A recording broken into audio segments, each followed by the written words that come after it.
Welcome to Amintro Family, the podcast. I'm your host, Jeff Sammut. We hope you're enjoying the free online platform and community for family caregivers, be it through the Amintro Family app or amintrofamily.com. It's all about helping those caring for their aging parents or relatives or friends and to connect and share experiences and access valuable resources. Our guest today is caregiver Bill Koch. Bill, it's good of you to join us. Thanks for taking the time. My pleasure to be here, Jeff. Thank you so much. Thank you. Now, you've recently made the decision to place your wife in a memory care facility, and we want to get into all that went into that. But first, Bill, I want to know more about your wife. Tell us about her. How'd you meet? Oh, Lord. She was that vibrant 19-year-old, beautiful young girl that I met just not too far out of high school. I was a 20-year-old smart aleck, and for some reason, we ended up getting together. Since we all seemed to like beer, I guess I'll give you the best part of the story was first time I met her, my buddies said, "Hey, you should meet this girl." And so I went over and I go, "Oh, so you're Sue?" And she kind of looked at me, and we were at a bar that catered to pretty much late high school, early college people. And she apparently didn't like the tone of my voice, so she poured a half a pitcher of beer in my lap. So that started the world's greatest romance. So we were married 2 years later. Her lifetime career was a hairdresser. And so other than the fact that I'm pretty much bald now, I didn't have to pay for a haircut for over 45, 50 years. But no, she really enjoyed a lot of things in life. Early on, she played golf, and we could golf together and have time together doing that. She loved to dance, and we were active in civic activities and things. And so it was just, a hairdresser is like I just bought this mug to go to her room in the care facility that says "therapist," which essentially means that a hairdresser is essentially a therapist. They hear everything, and they're required not to talk about any of it. And she was very, very good at that. She owned a salon a couple of times, and just was to be honest, yesterday was our 57th anniversary. So Wow. it's been a long time. Been a long time. Congratulations on 57 years. So Thank you. she would have been, as a therapist, she would have been someone that was like a leader in a community that people would go to, that she kind of knew the business of everybody. She connected with a lot of people that would have woven through her days and her weeks and her months, right? Absolutely, Yeah. absolutely. Her client list was always a group of people who, well, in the early days, as some really young people just getting married, we were in awe at some of them, but they were ones that really she connected with. I mean, they in the days when we needed, they donated furniture. They invited us to parties. We probably had a bit of a social life that was not really something we had quote earned, but they were friendly. They were friendly because she was friendly, and she treated them well, and they really appreciated what she did. And then we got involved in civic organizations. We were involved in an organization called the JCs, and she was president of the women's auxiliary. She got involved in other activities in the community where she could be a leader and be on a board and handle things. So yeah, very, very active and very involved. A pillar. It sounds like she was a pillar, both, of course, in your life and in the community, and all those that kind of orbited her as well. And our audience knows my story well, and I'll continually repeat it. My dad had Alzheimer's, and when we first recognized that, okay, something really is up. Like, we may have seen a couple of signs here or there of that seems amiss. The one big sign that is like, okay, something's got to be done is when he forgot where he was driving, when he was taking my mother out to the same place they go all the time, and he drove into oncoming traffic, and we thought, wow, okay, something's up. And of course, then he Yeah. got his Alzheimer's diagnosis. Do you have a similar story, Bill, where you recognized something in Sue that was really a red flag? It started very innocuously. We had retired, and we were living in Arizona, and we went back. We kind of did this great big cross country trip since we didn't have to worry about anything. So we drove back to our home in Ohio, our former home in Ohio, and we were staying at my daughter's house. And my grandson was probably 10, 11 years old at that time, maybe 12. And we had dinner. Dinner was getting ready, and she said, "Is Brock going to join us for dinner?" And I think my daughter said, "Yeah, he's coming." Well, then she asked that about three or four times in a row, and we kept giving the same answer, and we kind of looked at each other and, wow, that's a little weird, but maybe she's just distracted. That grew into a kind of, unfortunately, uh, a way that the kids would make fun of it. The grandkids, when she do that kind of thing, they go, "Oh, Grammy, you're so sweet." And but my daughter and pretty much started to have some feelings about it, and about 9 months later, I finally convinced her to talk to our primary care physician, and he sent her for a brain MRI, and they got the results of that, and he said, "I think you need to see a neurologist." So we went to see a neurologist, and of course he read the MRI and also sent her to a neuropsychologist to do a workup, which is like a 3 hour discussion with her one on one. And they came back with a diagnosis of mild cognitive impairment. So we knew that there was something physically happening that was causing some of her oddish behaviors. Um, the unfortunate thing is that the neurologist that we were sent to, when he gave us the final report, we sat in his office and he talked to me the whole time and not to her. And having described my wife as someone very involved in personal one-on-one communications, she was not pleased with that one bit. And in fact, so much so that she said, "I really did not like that experience, and I am not going back to any place again like that." So that set us off into a pause because she didn't want to follow up any further with what could be done, what strategies could we follow, all those kinds of things, because the neurologist had offended her. Um, and so we went a couple more years, and my daughter and I both noticed, and my son noticed some things that were continuing to be an issue. And we ended up getting referred to a different neurologist, probably in 2 years later, I guess it was. And he, of course, then started another battery of tests. She had to go to another neuropsych evaluation, some more ultrasounds and MRIs. And ultimately, he's the one that said that used the word Alzheimer's. So that Mm, crazy word had not shown up prior to that. yeah. In two Um, years between neurologists, that's quite a long time. yeah, yeah, because again, she had decided that this was not going to be something she was going to put up with because she felt that they didn't they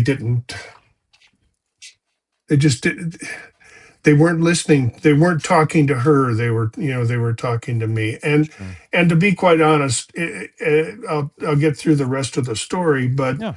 my discovery was that neurologists are really good if you have a traumatic brain injury, perhaps if you have dementia or Alzheimer's. They're really good at understanding the science and the physical and the way to identify what's going wrong in the brain.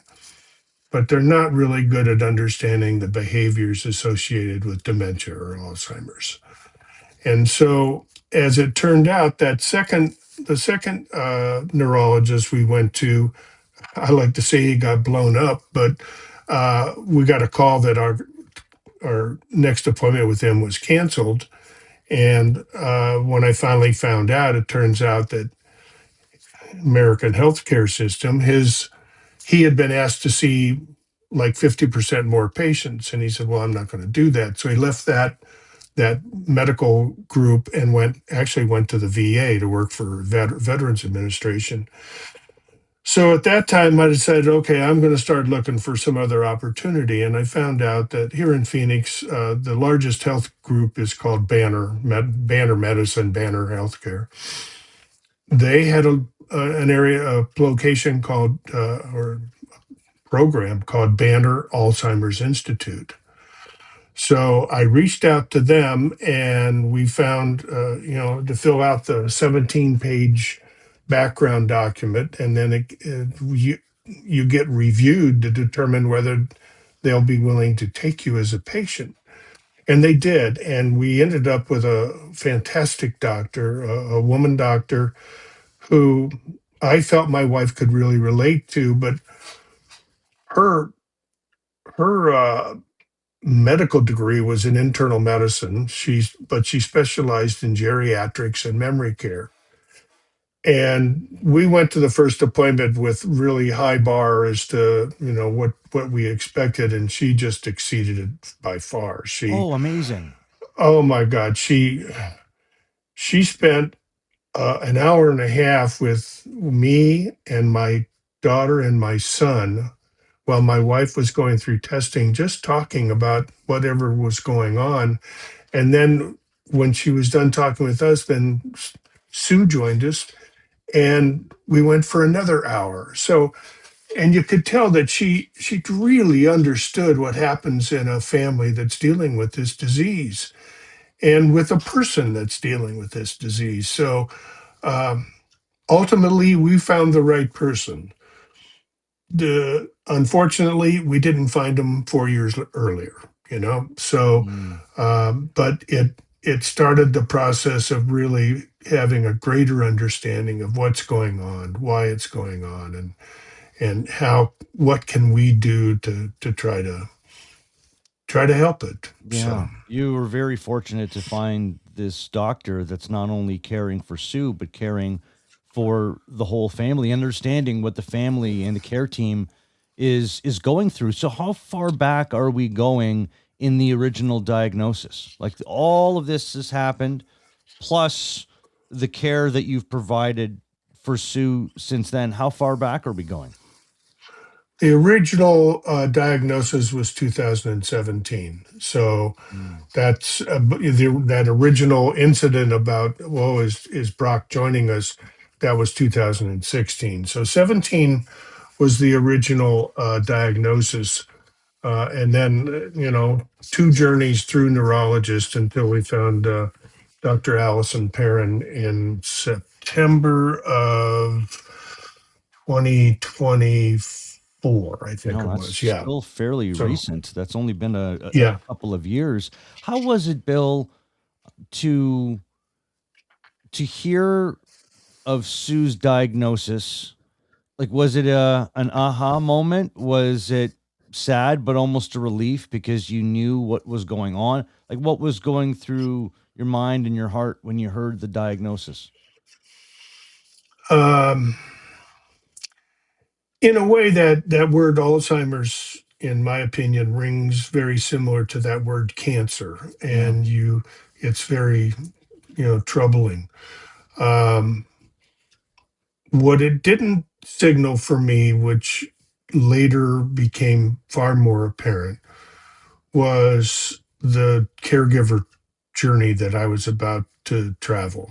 I mean, kind of up until the fact that when they made I mean, there were little things, she didn't, I wouldn't let her drive anymore. And she was okay with that. And there was just, I started to manage a few more things in the house, but she was still able to contribute. But as it progressed, it's to the point to where uh, I really was in charge of everything, and I think that came as a not a surprise, but it just was. It got to the point to where it was overwhelming. That you're doing everything. You're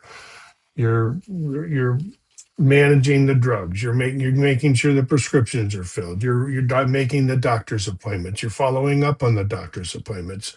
You're trying to keep. You're trying to be a medical technician and record everything that's going on so that you can remember and that you can go on. But then on top of that, you're to the point. Well, now you're cleaning the house. You're doing the laundry. Um, earlier she used to do the laundry and fold the clothes. As it progressed, well, she didn't know how to use the washing machine anymore. And even if I gave her clothes to fold, they'd end up in the wrong drawers. So I used to call it the morning uh, uh, search, you know, Uh-huh. like a I mean, it was just crazy to Yeah. try to find things. She couldn't cook anymore. Now I normally was the cook, but every now and then she'd do something. But there was no multitasking, and in fact, there was virtually no tasking. Period. So, Yeah. and then as it progresses, the other part is while you have a loved one sitting next to you, you begin to understand that essentially you're alone because there's no conversation about current events, about maybe going to travel or do anything else because they just can't process that. You can't watch a hour and a half, 2 hour movie because she forgets what happened in the first half hour. We kind of resorted to watching binging on old half-hour sitcoms because she could grasp the attention for a half hour, and then after that she didn't have to remember because the next episode was never about the previous episode. So Right. the whole concept of life um, pretty much changes, and then also dealing with the fact that she's not able to comprehend. So there's the same question, back 10 years ago when it was, is he going to join us for dinner? It's a different question now, but it's the same question over and over and over and over again. And instead of responding as let's call it a normal human being, you start getting frustrated, and then you can get angry, and then and it takes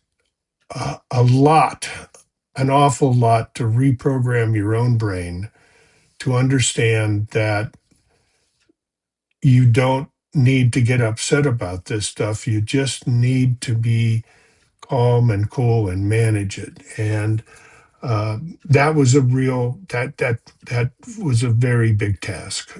I'll admit. So it was being a caregiver. Quite frankly, was hardest job of my life. So Did you feel you had to park all of the emotional aspects of what you were going through? I mean, this is a major change to your life, Bill. Did you have to park all of that because you had to be a caregiver first? There was a laundry list of things to do. yeah, you do, and you start uh,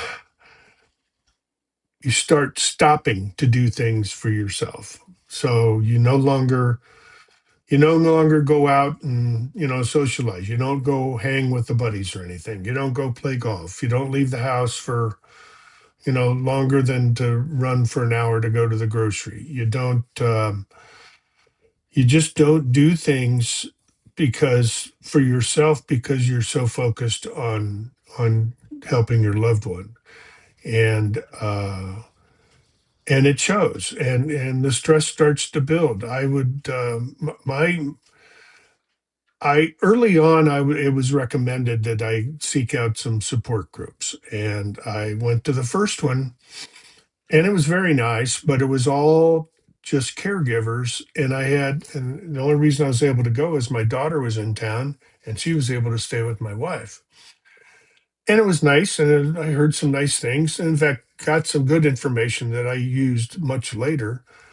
But I couldn't figure a way to have her taken care of while I would go to this.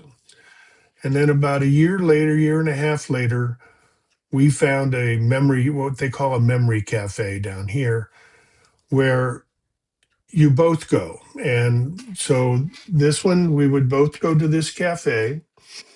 First half hour is kind of a social gathering, and they'd have treats and coffee and stuff.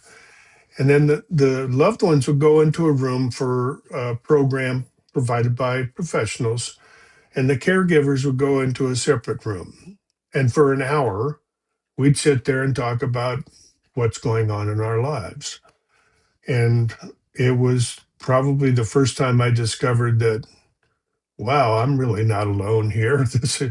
Everybody seems to be going through the same thing here. And it truly did become a wonderful support group where they'd say, well, did you try this? Or I'd say, oh, well, I tried this. And that helped save my life at that point. It helped me understand that I was not the only person on the face of the earth going through this process, and that caregiving is really a tough job. But if you share what you're doing with others and they share with you, you can. And it actually became a new social experience for me. So it replaced the old going out to dinner with somebody or something like that. And so it was really, really valuable. And I still continue to go to those sessions now. I don't go every week necessarily, but I go at least monthly, just to see the people that I grew to know as friends. And kind of in the middle of this, we received some funding from the county government so my wife could go to a day program, so like an adult day program, and she'd go there for like 6 hours.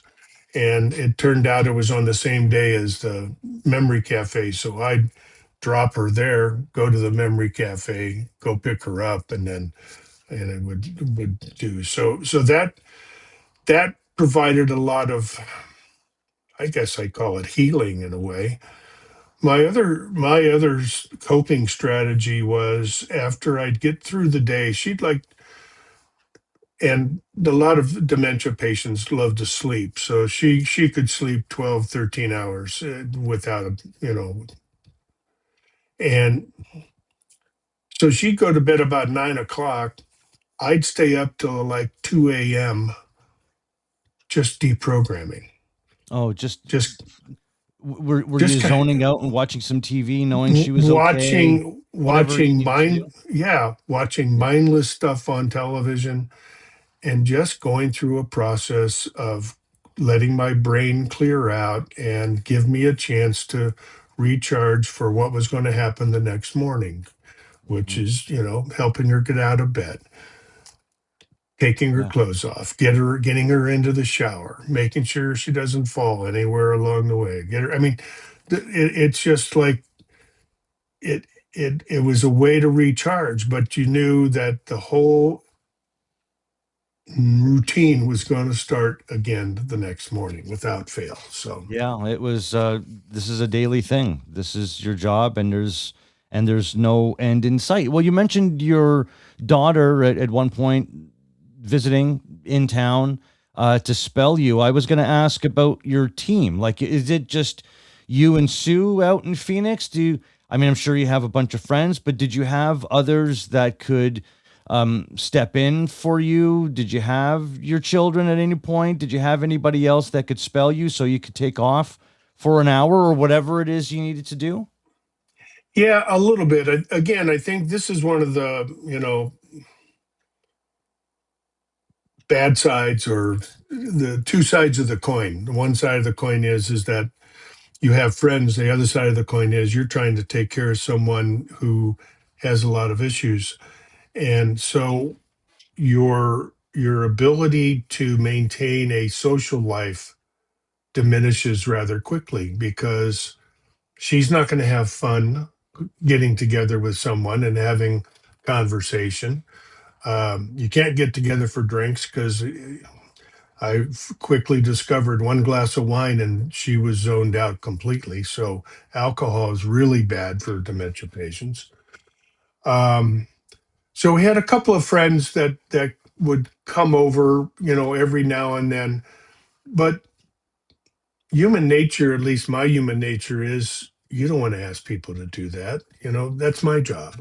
Why would you want to come over?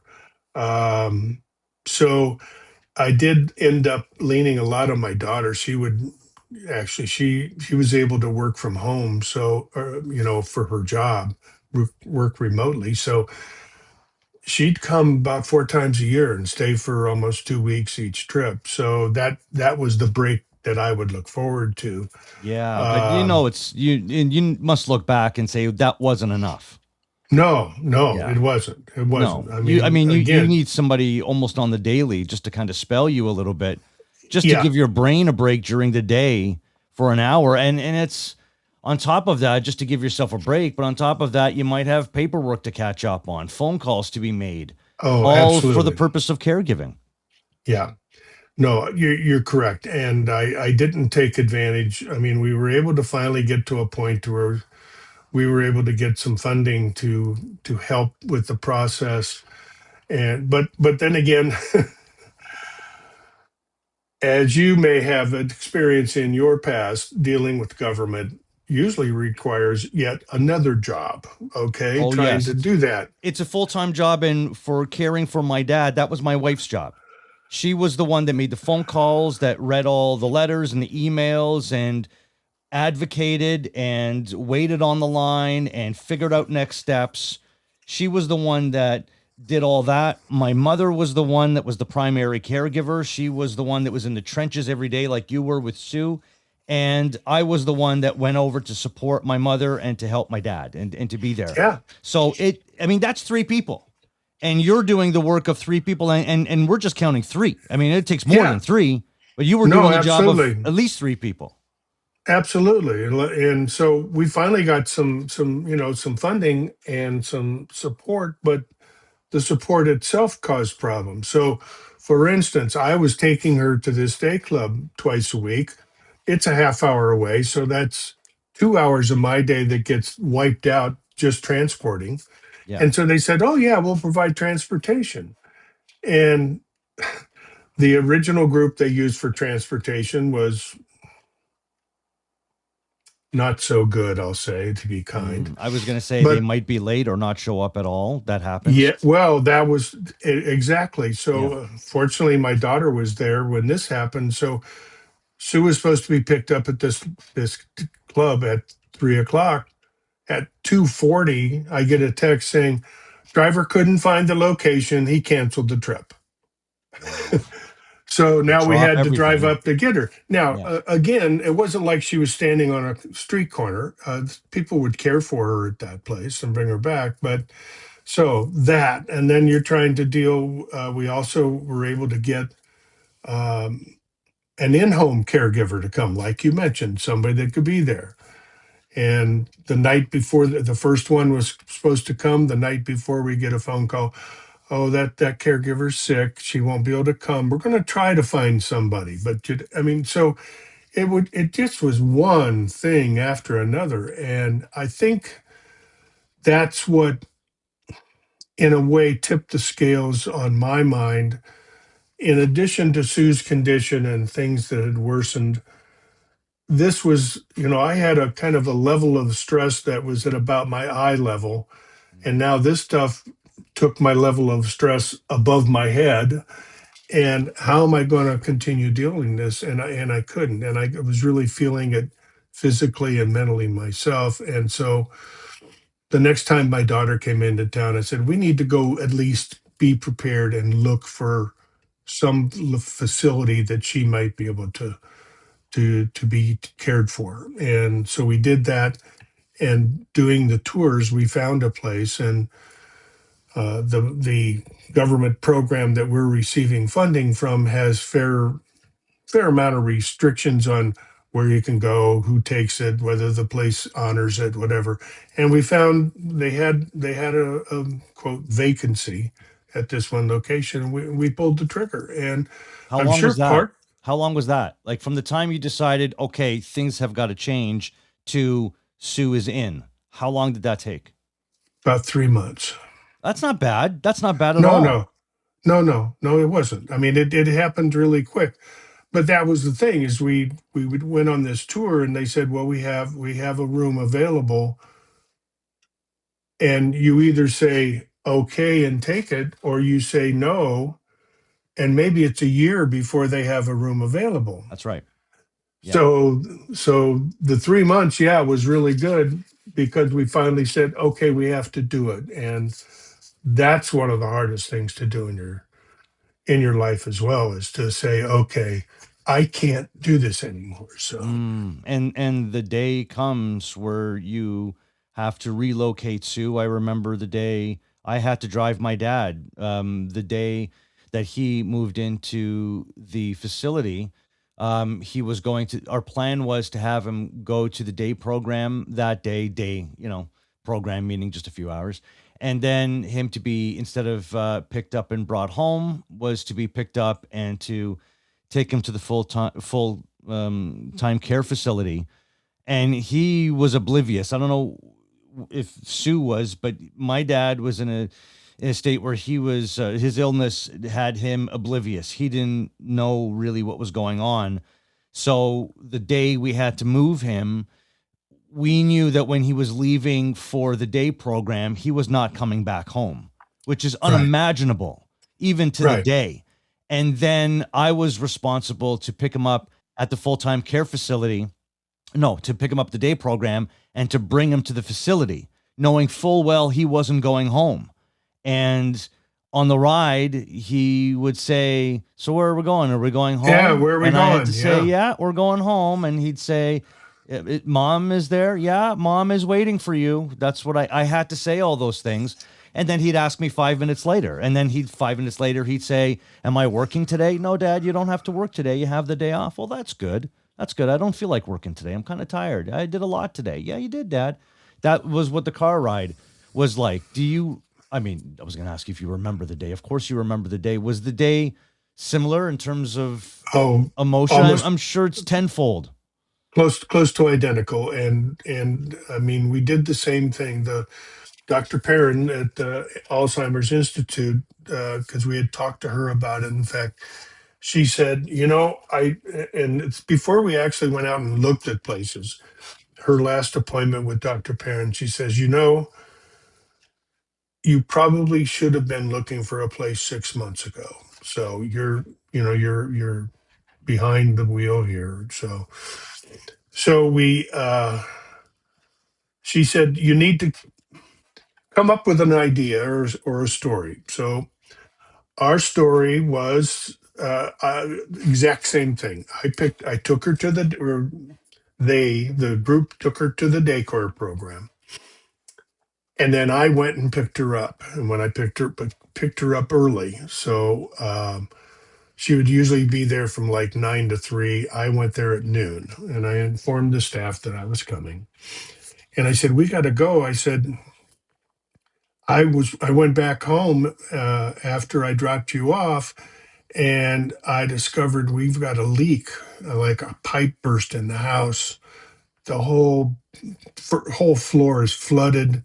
I got to get contractors in. I got to get this handled, and you can't sleep there tonight. Oh, I see. I was going to say, Okay. were you giving a sense of urgency so that she would leave the program No, early, she liked or staying at the program, but this was, yeah, I got to get you somewhere where you can stay while I deal with all of this. So got it. then Yeah, I drove her from that facility to the care facility, which was about a half hour. And same thing. She's asking me, well, where am I going home? No, we're going, well, how bad's the water? Those kinds of things. So we get there, and the people at the facility actually had kind of like those suede ropes, like you see at a theater, Yeah. to coming in, and they were there cheering her, and they had balloons on helium and welcome and all that. Wow, that's sweet. And I'm going, wow, this is pretty cool. That is sweet. And then they said, well, are you hungry? Because it was lunchtime. She goes, yeah. She said, oh, come on, let's go have some lunch. So they took her on into the facility to the dining area, and I went and met with the executive director and signed all the papers and all those kinds of things. And then I left. I did not go back and talk with her. So it was kind Really? of You didn't see her get like settled into her room? Like, and did you know what the no. room looked like? Oh yeah, I'd gone the week before and taken all of her clothing Yeah, so she and had her stuff there, some and did she have photographs stuff in and the room? stuff. Yeah, she had stuff in the room that was familiar. She'd be like, "Oh, there's a picture of Yes. so and so." Okay. Yeah, yeah.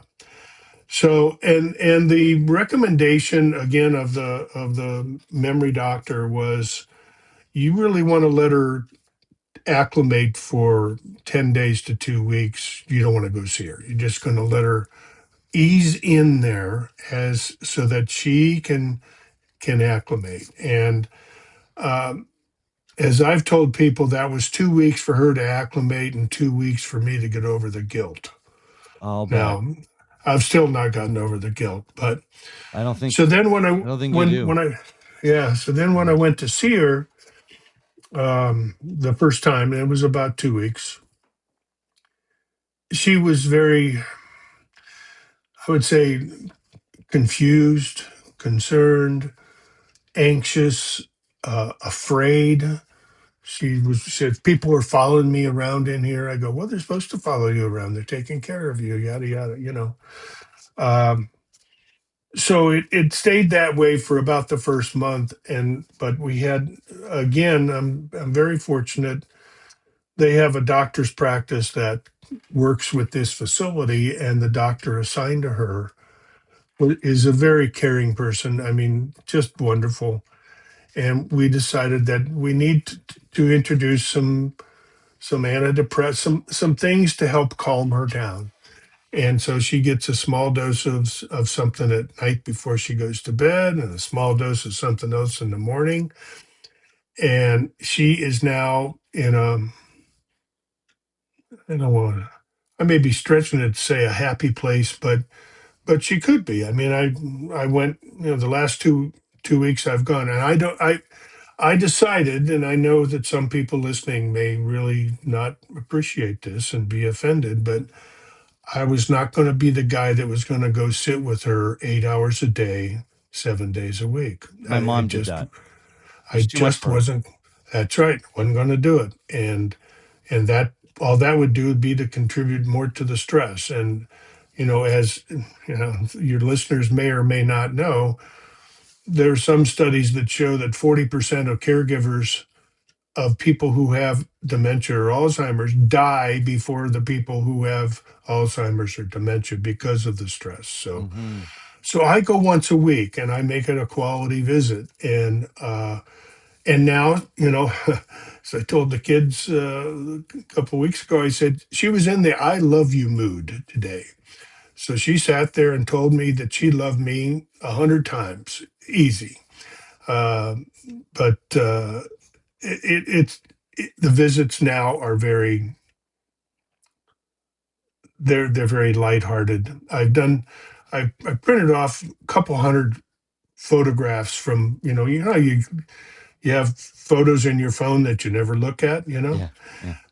and it's hard for her to deal with electronics. So I printed off 200 or 300 photos, and I bought these little um, photo albums that you can put about 30 or 40 pictures in. Great. So I keep taking a different one every week or every other week, and we sit there and go through photos so she can see them. Oh, great. And so that ends up being a fun activity.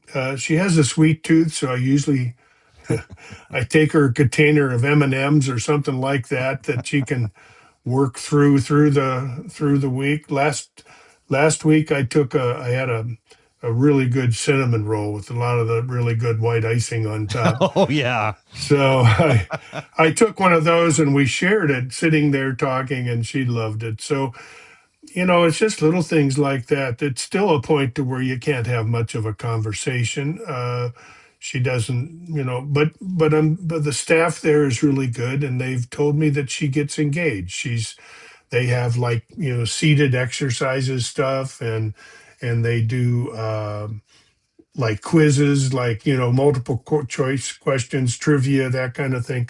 And she stays engaged and involved with that. So you can't ask for much more. So Yeah. I just want her to be happy. And I think she is, and it's taken the load off of you, and you still get to see her and you get to hear her say "I love you," which is big. I wish I still had my Yeah. dad around to be able to do that.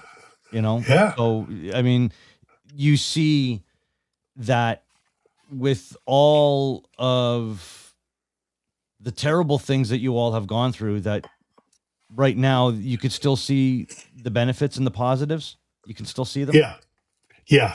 Yeah. Good for I you. would, my recommendations to anybody out there that's in the early stages of this process, um, seek seek outside help early.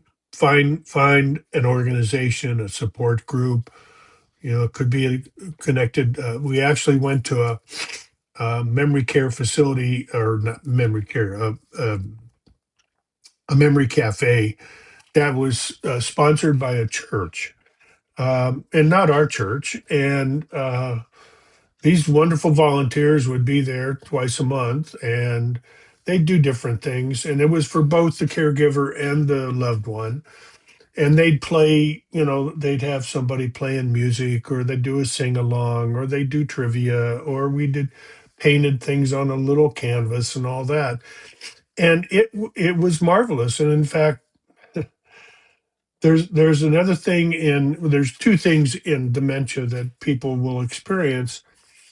The first is sundowning, and sundowning means as the day wears on and the sun starts to set, their brains have had it, and they can no longer they get either more irritable, or they just completely tune out. So the other thing, which I didn't discover until much later, is called show timing.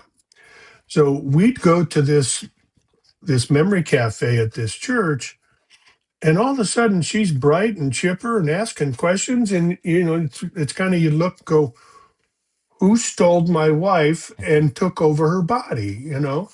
And I mean, it was refreshing, and it was great that she got engaged. But I could ask her 4 hours later, "Hey, did you have a great time?" She goes, "Doing what?" Right. So it's really a very strange phenomena. So, but these people were great, and I've gone back to that memory cafe as well to share how she's doing and tell them thank you. And it's so, find some support, Yeah. find some kind of outlet where you can share what's going on with your brain as quickly as possible. That's number one. Number two, if you're currently seeing a neurologist and that neurologist hasn't had a deep discussion with you about behaviors and what's happening to you in your life and the whole thing, find another one, or look for someone who specializes in memory care, because they know how the behavior process works, and they know how important it is that they not only take care of the person with dementia, but they help take care of the person who's caring for that person. So that's number two. And number three is find the way to, it's hard to say this, but to detach yourself as a caregiver from being a loved one. Mm, Because when you think of your loved one and how you love them, there's things that you wouldn't do or say to them if you were a caregiver. Assume you're a caregiver of somebody you don't know. You have to do it sometimes in a detached fashion where emotions and all that don't get involved. Now, that is the hardest part of all of it. sure. But those are some strategies that helped us, and to try to don't think you can do it all yourself for the whole time. You Yeah. can't. It's it's sage advice, Bill, and we really appreciate you sharing all of that, sharing your story, and getting letting us get to know Sue as we did, because she sounds wonderful, and I'm so glad that you've had 57 years and counting with her, and I hope on your next visit to see Sue that she pours another beverage in your lap. I hope that happens. I always, I was only about 18 then, and hey, come on, beer was expensive back then when you're just out of high school. Don't waste the beer on my lap. Come on, man. So, yeah, it was a fun start, and it's been fun all along. Good for you, Bill. Bill Koch, so good of you to join us and to share all of that with us. We really appreciate it, Bill. Thank you so much. My pleasure, Jeff. God bless you. You're a good man, Bill. Thank you. I'm Jeff Sammut. This has been another episode of Amintro Family, the podcast, which you can hear on the Amintro Family app and wherever you listen to podcasts. Check out amintrofamily.com. And a reminder, we want to hear your stories on the forum, and we can share them here as well on Amintro Family, the podcast.